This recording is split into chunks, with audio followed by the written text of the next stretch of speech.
Enfin, voler à 20 mètres sous terre, une expérience surprenante possible dans la grotte de la Salamandre dans le Gard. Expérience à l'occasion des vacances de la Toussaint que nous avons testée. Il faut essayer d'aller rien toucher sur les côtés et rester dans le grand volume d'air pour rien abîmer. Il faut gérer juste avec les ailes. Quand on va se déplacer, il y a plein de petits mouvements. C'est très léger. Imaginez maintenant visiter une grotte, non pas à pied, mais en lévitation. Une expérience étonnante proposée pendant les vacances de la Toussaint dans la grotte de la Salamandre dans le Gard.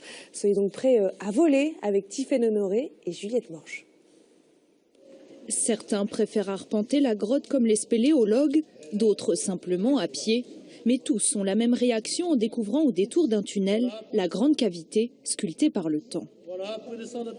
Trop belle. C'est beau, c'est naturel,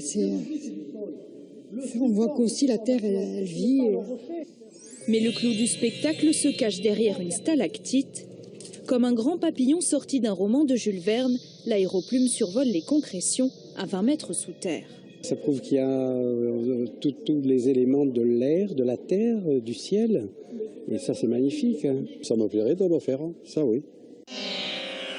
Pour 75 €, le visiteur peut s'offrir un vol guidé dans ce drôle d'oiseau. 23 bonbonnes d'hélium le font graviter et les sensations sont moins fortes que poétiques.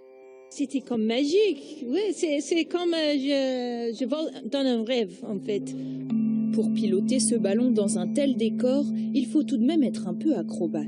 Il faut essayer d'aller rien toucher sur les côtés et rester dans le grand volume d'air pour rien abîmer. Il faut gérer juste avec les ailes. Quand on va se déplacer, il y a plein de petits mouvements. C'est très léger. Découverte il y a 50 ans, la grotte de la Salamandre est parmi les premières à se visiter depuis les airs. L'idée du ballon dirigeable a été soufflée au maître des lieux. Elle lui permet de séduire un public plus aventurier. Il ne s'agit pas tellement donc d'attirer plus de public traditionnel, il s'agit simplement de faire découvrir ce milieu à des personnes qui autrement ne seraient probablement jamais venues dans une grotte. Jusqu'au 31 octobre, les visiteurs pourront goûter chaque jour au silence des lieux en apesanteur.